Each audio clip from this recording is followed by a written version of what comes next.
Welcome to the flip side. I'm Dr. Virdra Jackson. And, we often talk about this word joy like it's a reward at the end of a storm. Like joy is something we finally get to hold once the test is actually over, the diagnosis was reversed, the crisis is settled, or the breakthrough arrives. But what if I told you that real biblical soul-rooted joy isn't what happens after the trial is over? It's what holds you together inside of it. Tonight, I want to invite you to lean in with me for this moment of powerful conversation, because some of us are in that season. I might just be talking about myself, but I don't think so. Some of us are in that season where it hasn't ended the way you thought it would. And people aren't able to see through the darkness. The papers, they aren't signed. The healing isn't complete. The relationship isn't restored. The answer, it hasn't shown up yet. And still, God is inviting you. Yes, I'm talking to you. God is inviting you to live joyful right now. Not because everything is perfect, but because He is actually still present. Joy in the middle looks different. It's quieter, it's deeper, it's steadier. It's the kind of joy that says, Lord, I trust you even here. It's choosing to breathe hope while the winds are still blowing. It's choosing to see God's hand while the story is still unfolding. So stay with us, because tonight's conversation will remind you that joy is not the finish line. It's actually the fuel.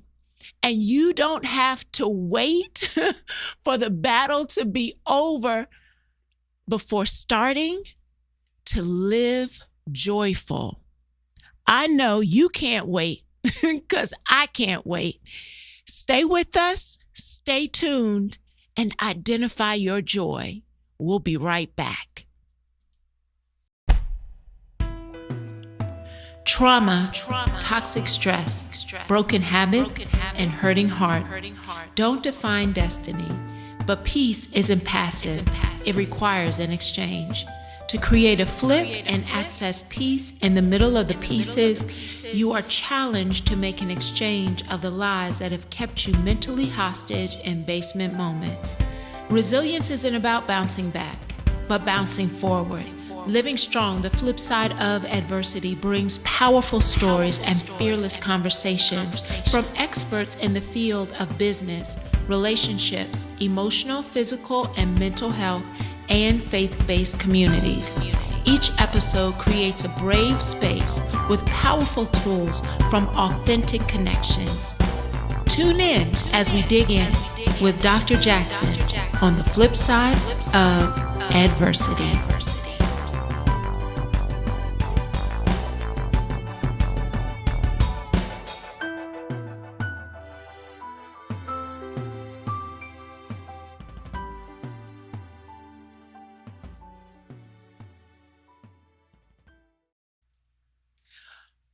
Can I tell you how excited I am about this conversation? When God gives you a name that He wants to be able to elevate and broadcast, and you're just like, oh, yes, that name. And then she actually quickly says yes to you as well. It just brings, yes, our key word for tonight, joy. I met her probably almost 9 years ago. And she positioned me for a huge opportunity in building Living Strong Consulting. And do you know how she did it? By in a space, in a room, she said, God told me you were the right one. And it was a confirmation, and it sealed the relationship. And so fast forward, I am so excited to be able to bring you her first book. And yes, I'm speaking it, her first book, onto the airways here at the flip side of adversity. So I know I've been raving about her. So now let me tell you a little bit more about her. Robyn Scott-Johnson is a proud West Philadelphia native. She's a devoted wife and a mother who has built a life rooted in faith, family, and purpose. After a successful 2-decade career in pharmaceutical sales, she answered a higher calling to inspire others through mentorship, ministry, and storytelling. In 2022, she became a published author with her debut book, Joyful Living, a story of faith and family. It is a powerful testimony of perseverance, love, and unshakable faith and trust in God. And so tonight, she's going to give us the playbook on how to live joyfully. So welcome to the flip side of adversity, Robyn Scott-Johnson. Yes! And the crowd goes wild. So excited to be here with you, my love. You know, I am so beholden to you in how you listen to God, how you lean in, how you are authentic. And when I tell you the first time in that space in which I watched you operate as an advocate, as a force, as a voice, not only for your children, but for other people's children, to be able to have you sit in that chair, because I know you know how to create a flip in hard seasons. This is an honor. So I have my book, but guess what, folks? She is giving 2 books away. She's giving me 2 names to already give to because she's been watching the show. But I'm going to also add on, because then I'm just going to buy an extra book.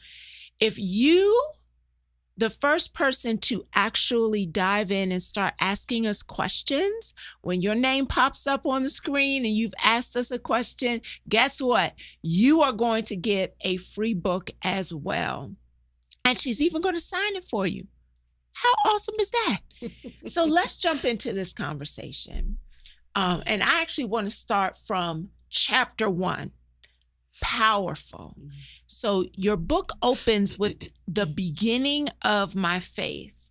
What moment or season actually taught you that faith wasn't an option, that it wasn't a thing that you could opt out of, that it was necessary for your survival?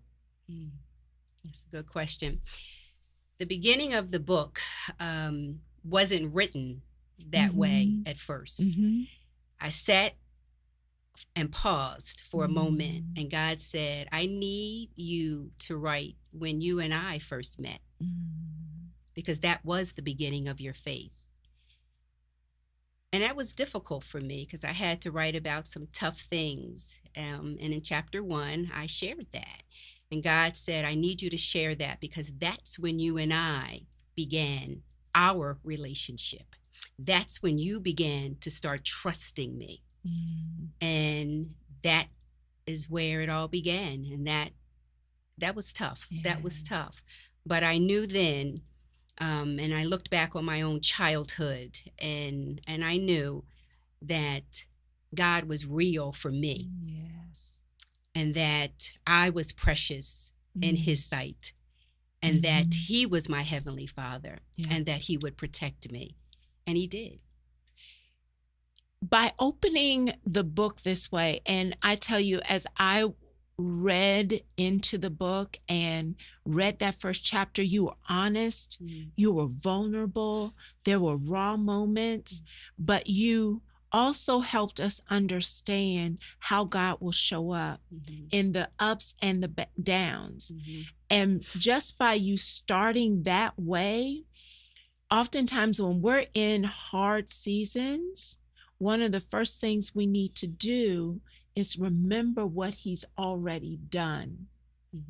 Sometimes we get so distracted by what's happening right now, we don't take the time to remember, when was the first time you recognized that I will show up for you?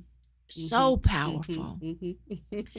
As you reflect on the births of your daughters, what did motherhood awaken in you that you didn't know you were actually carrying? I often talk about a mother's love. And I prayed for Janae, my firstborn, and I had difficulties in the pregnancy, and I had difficulties getting pregnant. But again, trusting God, and I knew that God was there. And when I had that cyst, and I didn't recognize and didn't realize that that needed to be removed first. And then after that was removed, I got pregnant. And again, God's grace. And I knew then, I said, oh Lord, a mother's love, a mother's love. And had 5 years. And then I had the second one, Jayla. And I prayed over Janae. I prayed over Jayla, and I asked God, can a mother have enough love for the second child, Because I was so, Janae was everything to me. But God said, absolutely, you have enough love. You have enough love. And then when she was born, I recognized and realized God gave me more than enough love for the both of them. Yes. And that the way that you talk about them in the book and the seasons of trial and testing that you've had to walk alongside both of them for, how did actually loving your daughters through those health crises stretch you emotionally, spiritually, and personally? Again, the love, my faith in God and trusting God, because ultimately they belong to Him. Yes. God blessed me with them, but ultimately they belong to Him. When Jayla got injured, I knew that I had to do everything that I could for her, and I had to show up for her. I had to let her know that she was going to be okay no matter what happened. And that was difficult because she was so young and didn't understand and was asking questions. Why, Mommy? Why did this happen to me? But I had to really make her understand that no matter what happens, you are still who you are, and you are still going to be great, and you're still going to be able to do everything that God has poured into you to do. And I had to show her that, and I had to basically tell her that each and every day, that she was going to be okay, so that she could believe that. You just spoke into someone's life when in the statement you just made. I know someone needed to be reminded that regardless of what is happening right now, you are still who God has already planned you to be. When you think of the word joy, in my opener, I talk about how oftentimes people talk about this joy as though it's like this finish line thing. Like once the diagnosis is over, then I can have joy. But you help us see joy in a completely different way. What do you hope people understand about joy as they engage with joyful living? Well, first of all, my faith ignites my joy. Mm-hmm. And joy will take you places happiness will never find. And I believe that. I choose joy each and every day. Each and every day. It's a decision. It's a decision. It's a decision, absolutely. Yeah, yeah. In your chapter, I Am Not Afraid of the White Coat, it is a powerful declaration. How did you find your voice and the courage when you were facing medical systems? How did you find your voice? Because I feel like, especially today, there are so many situations and scenarios where people are feeling like their voice is being snatched from them. What advice can you give us about finding our voice? That was a very interesting chapter. I'm not afraid of the white coats.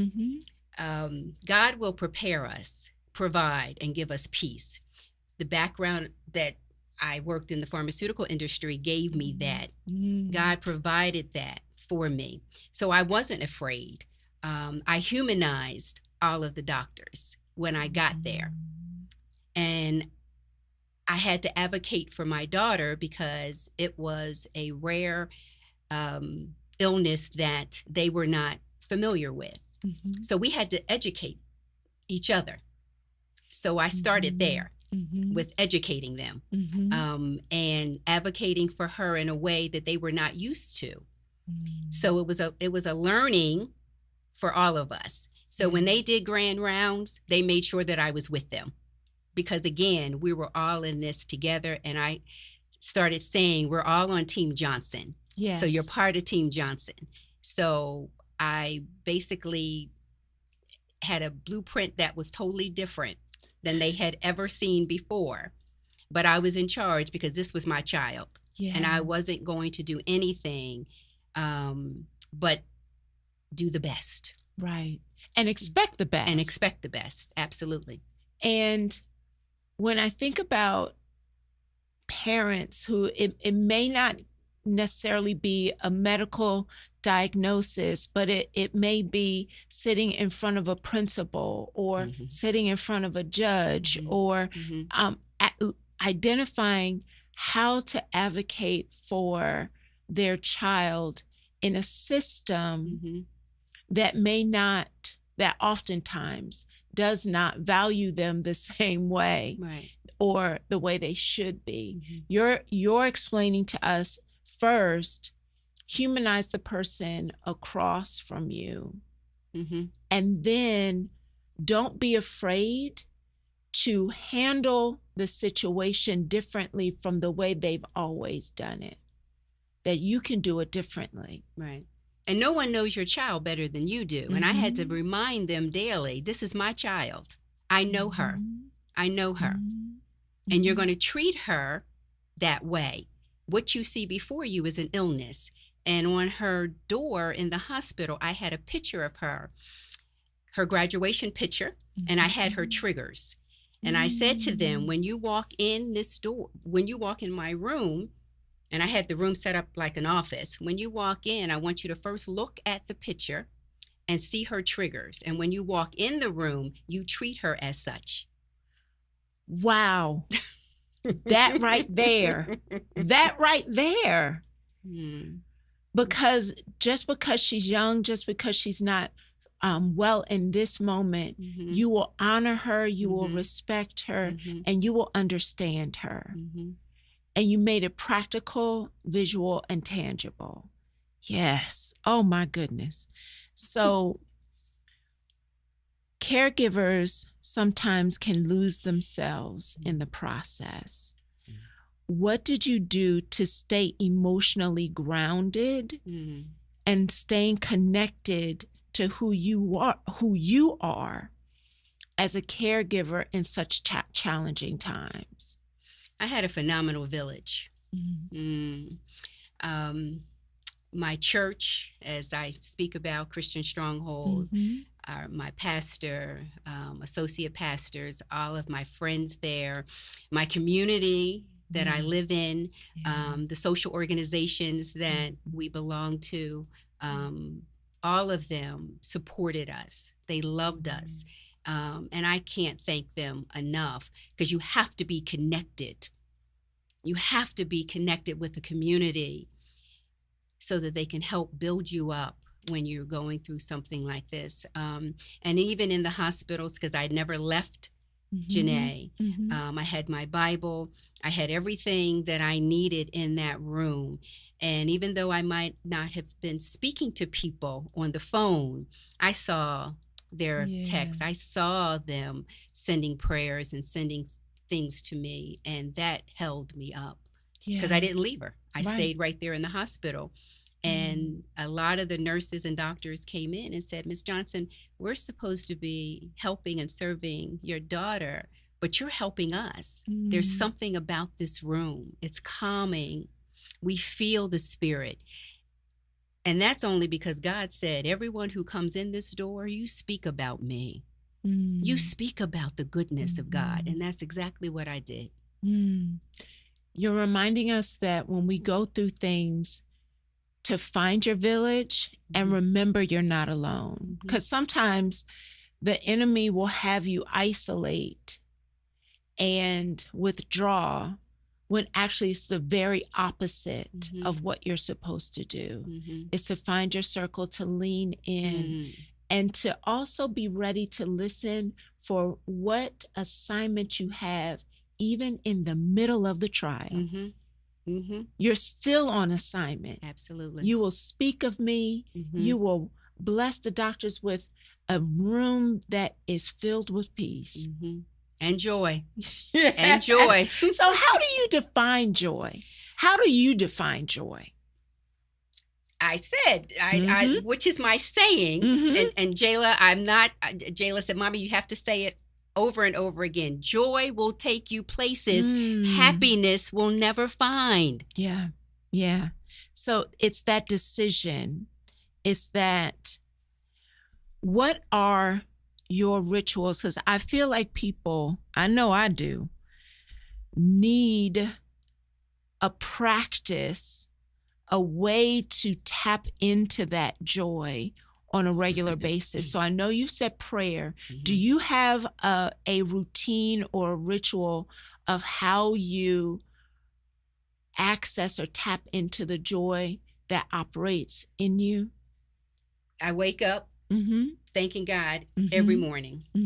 I then go downstairs and sit in a prayer chair. I have a prayer chair, and I send out my little daily affirmations, Joyful Living with Robyn.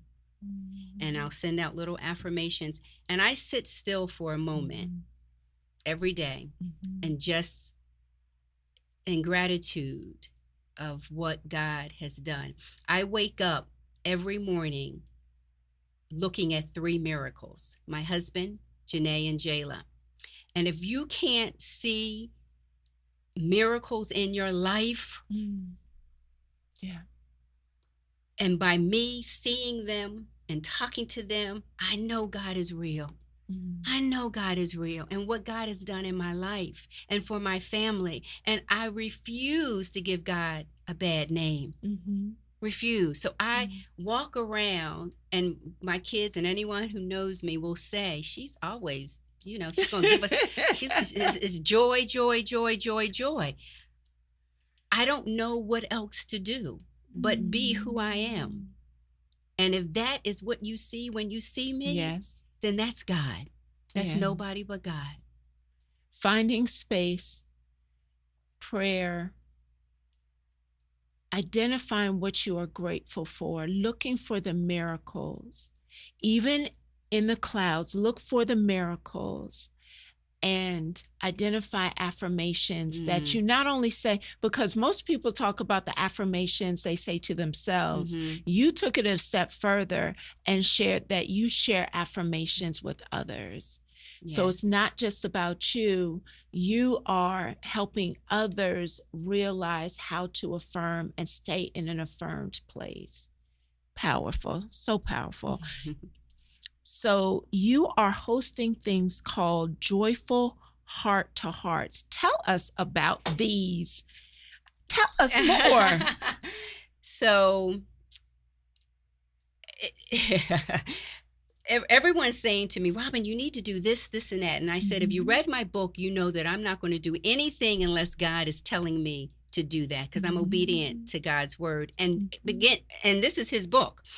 So God said, I want you to do these joyful heart to hearts. So someone will get the book, share it with their friends, a minimum of 10 people. I will then come out and do these intimate heart to hearts, and they have been amazing. I have met wonderful people. We have cried, we have laughed. It has been a true blessing. So I'm excited, and I continue to do them. Joyful heart to hearts.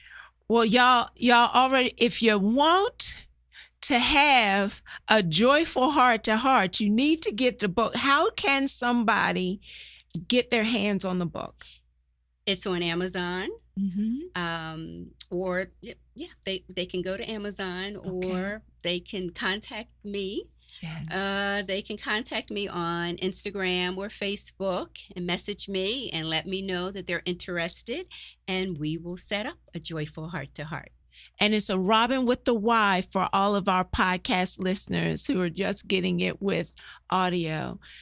So the opportunity to really sit in a space with other women who are having those conversations. Can you think of a moment in time that really created an imprint on you as you've traveled with the book, having these conversations?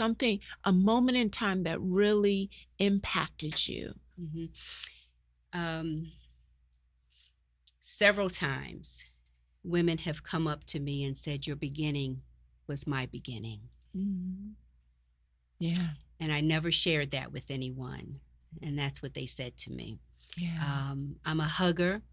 So they came up and they hugged me, or they pulled me aside and they said, thank you. Yeah. Thank you. Because I know we're not alone.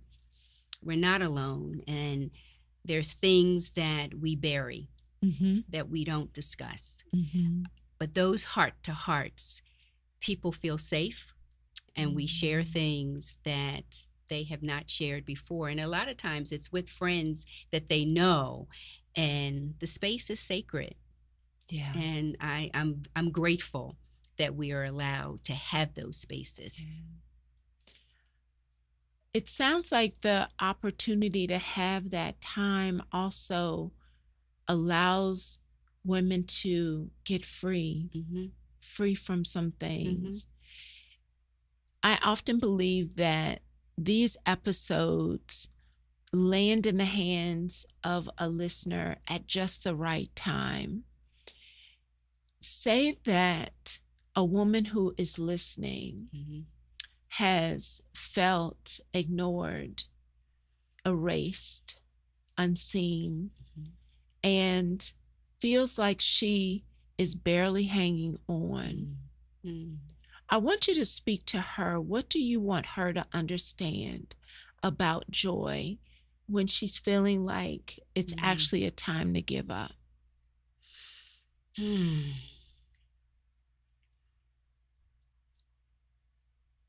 It's never easy, this life that we live. There are dark days, heavy days, but God created us in his image, and that there is nothing too hard for God, nothing.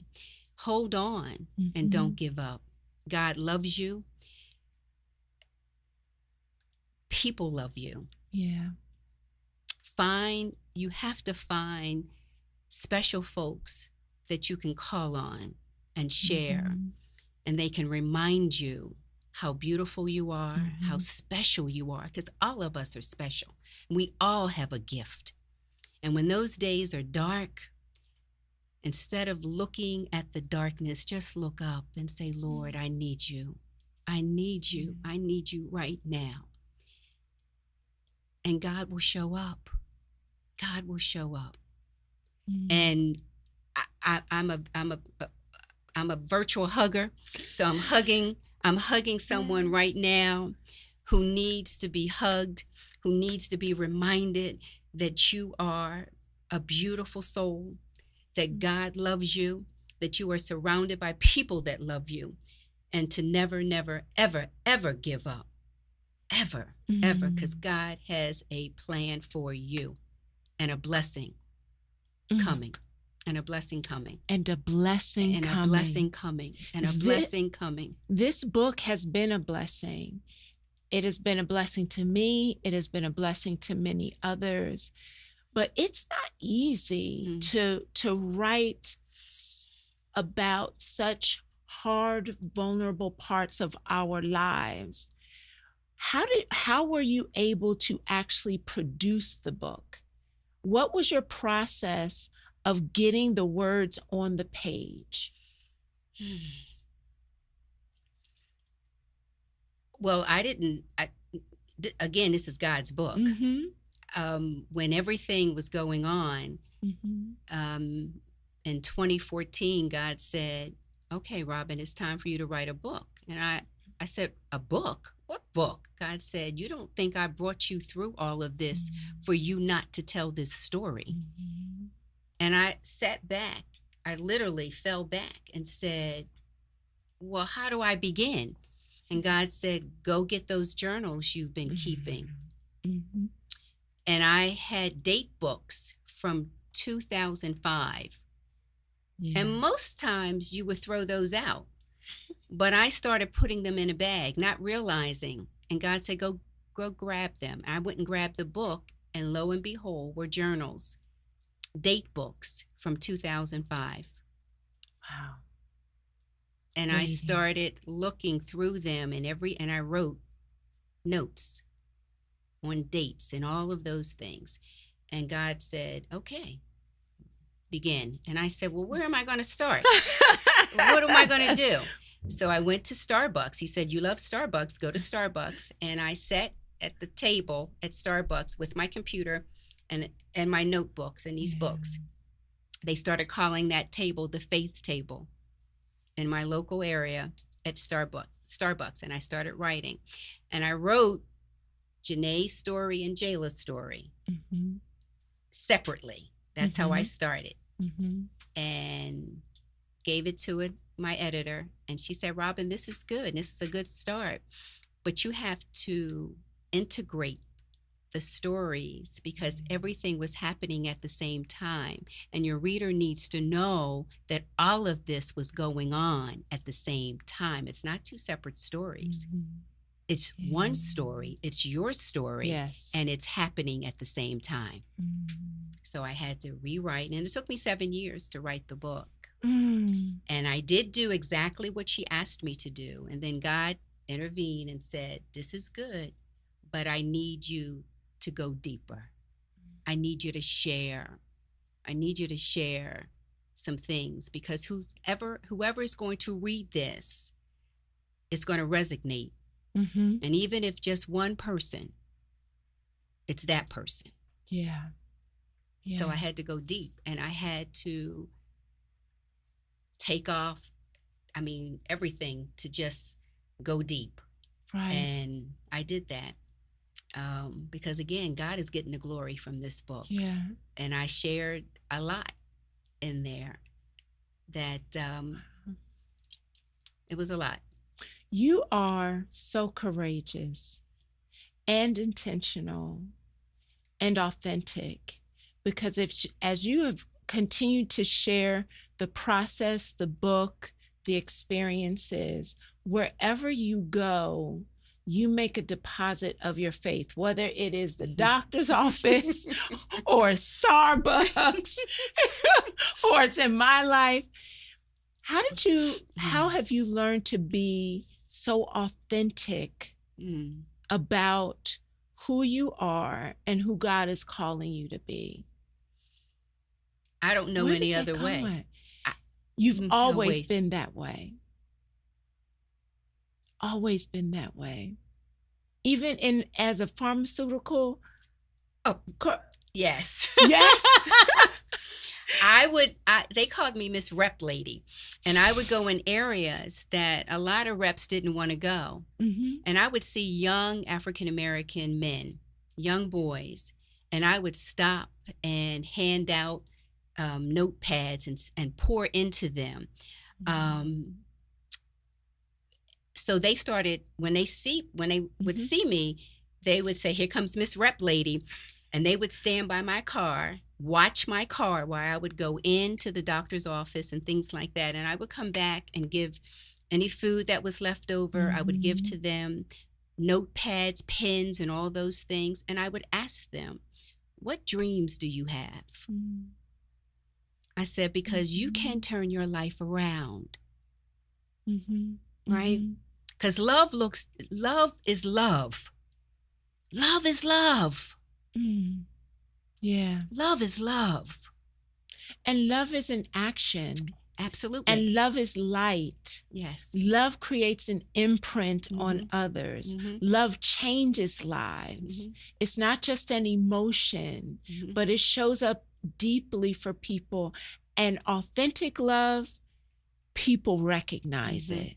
They recognize it, and it ignites and challenges them. Yes. So those little note pads that we would give out, and I would say, "Here's a pen, here's a notepad. Write your dreams down. Next time you see me, share with me. Share with me one of your dreams." Yeah. One of your dreams. What are you hoping young people begin to understand about joy? As they journey through, they may have access to the book, but I find that our young people today, there is so much chaos and confusion that can distract them. What are you hoping our young people dream about today?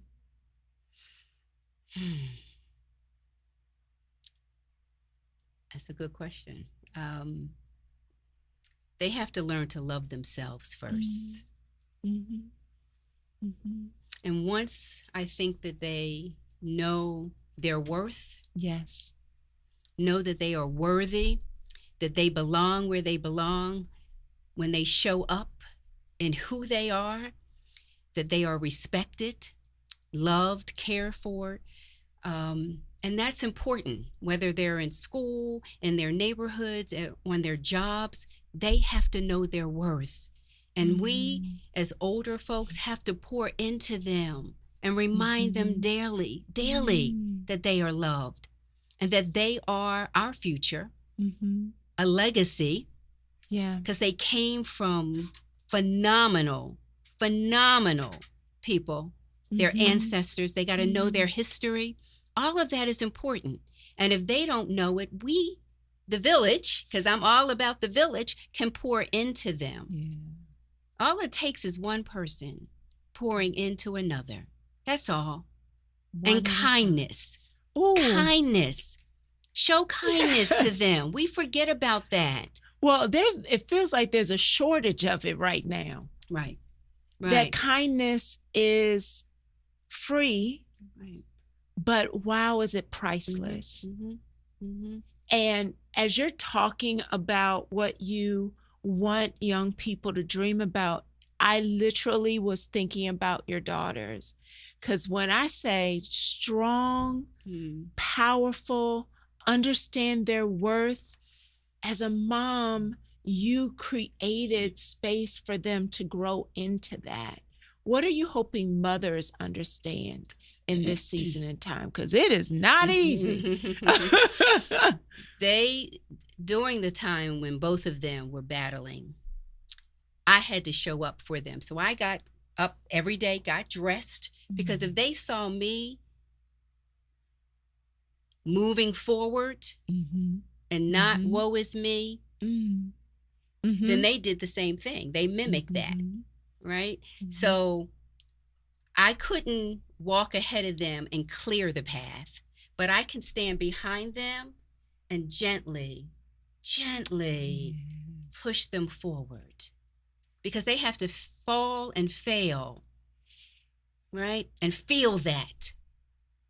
And as a mother, I will be there, right, to love them through, but they have to feel that for themselves. But there are so many parents who will not let them fall. You have to. Why is it so important? Because I don't want you to rush past that point, because I was having a conversation with someone recently, and they were talking about how we have a generation of parents who are trying to catch their children before they fall so often that that's actually doing more damage than it's doing good. And we want the best for them, but the fall is actually a part of the process.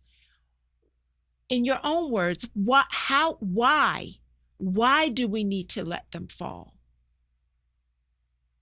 Because they have to feel what failure looks like and feels like, because there is no such word as perfection. None. So this life that we are lifing, if they don't know what that feels like or looks like, then they're not living in a real world. Right.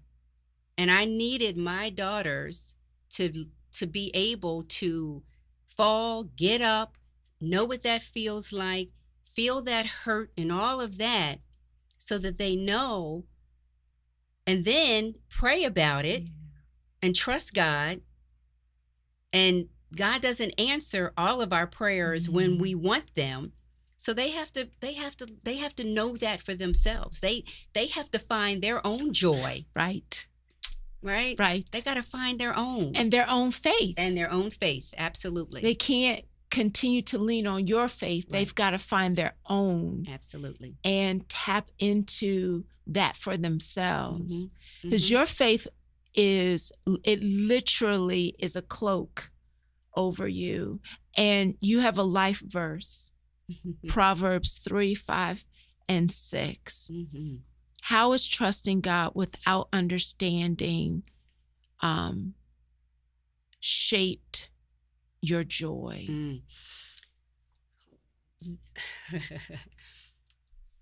I get excited knowing that God chose me to be the mother and the wife of my family. But God had to strip me of everything. It's a Job story. Strip me of everything so that I can depend on no one but God.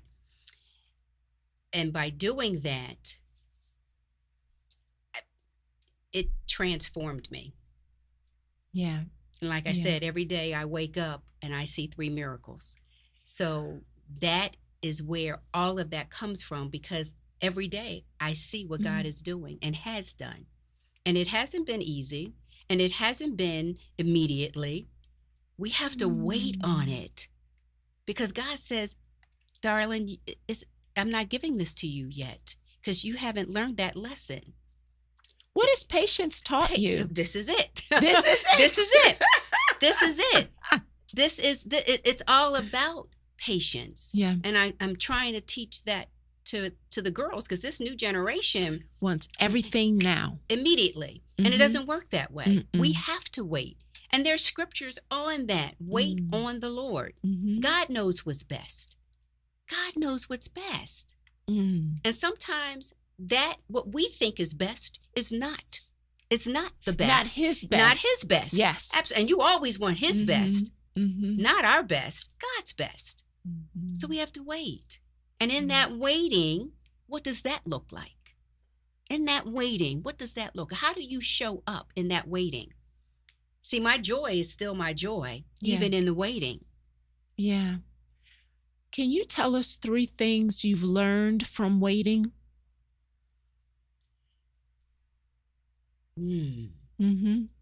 Yeah. There's power in the waiting. Yeah. There's patience in the waiting. and it gives you a time. It's and there's peace. Mm. There's peace in the waiting. Yes. Yeah. Yeah. Because as you are waiting, there's things that are revealed that you will miss if you rush past it. Yes. There's a treasure you can find in the waiting. Yes. I've learned that the surrender in the waiting is a level of power and strength that you will never gain from grinding. That level of surrender and I've also learned in the waiting, I've begun to shift how I approach hope in the waiting.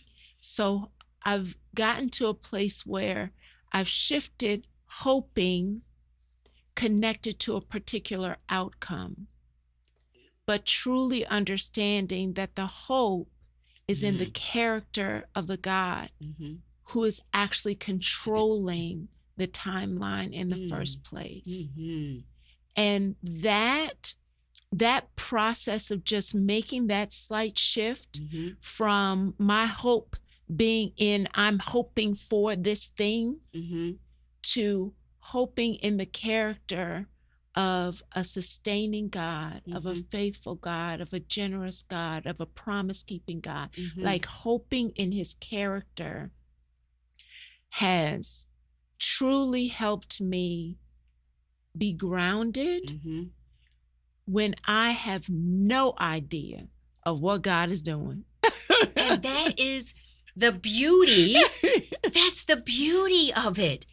Because we can think about things and we can hope for things, but when God's hand is in it, we can't hope and think the way God does. Yeah.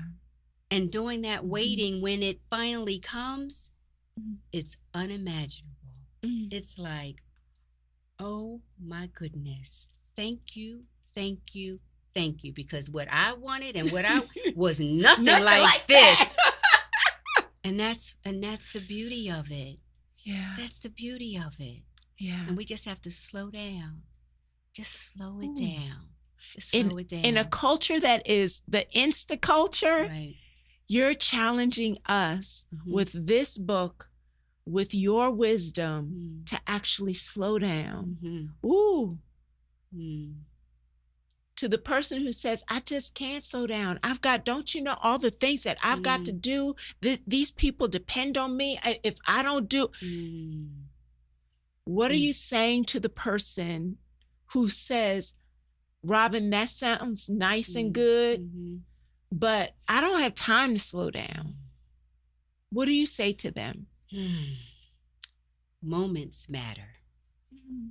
Moments matter. Don't miss the moment. Don't miss the moment. It's priceless. Time spent with those who matter. Time spent with someone that you haven't seen or spoken to for a while, but they need you. All that other rushing and all of that, you have to ask yourself, for what? How does that matter? Reset your priorities, because each moment matters. Each moment matters. Oh, I cannot believe it. Always shocks me how fast these 55 minutes go by. I know someone is like, okay, so how do I follow her again? Because when she said it earlier, I didn't have my pen ready. Can you share with our listeners how they can follow you, how they can get the book? Because I know they're just like, oh, wait a minute. She got a wisdom I need more of. The book is on Amazon, Joyful Living, A Story of Faith and Family, Robyn Scott-Johnson. And I'm on Facebook and Instagram. And I know my girls are saying, Mommy, you don't even know your Facebook or Instagram. I'm working on that. I'm working on getting something dedicated just for joyful living. I'm excited because people want to connect, and I want to do something more with that. Yes. So I'm excited. Especially with the heart to heart. Yes, the heart to hearts. The heart to hearts. Yes. What's on the horizon for Robyn Scott-Johnson? Yes, there is another book that I'm thinking about. God has placed something in me. I'm praying on that. I'm still praying on that to see what that's going to look like. And I don't know. I'm just taking it day by day, day by day, day by day, day by day. And that's the best way. That's the best way. Thank you I have to tell you, this has been one of the most serene, smooth conversations. And I thank you. I thank you for your yes and your obedience, because I understand as an author as well, I know the journey it takes to put pen to paper, even when it's in obedience. And so I thank you for your yes. I thank you for obedience. And I'm excited for what God is going to continue to do. Any last closing words for our listeners as we wrap up this flip side of adversity conversation? I'm going to say it again. Yes. Joy will take you places happiness will never find. Happiness, as we all know, is based on circumstances. If I'm happy, if things are going well and all of that, but I want you to find your joy. Once you find that joy, no matter what is going on in your life, you have that. You own that. That joy is something, don't you dare let anyone take away from you. No one. So find that joy. And I thank you, my sweetheart. I thank you for this opportunity. I had a joyful time.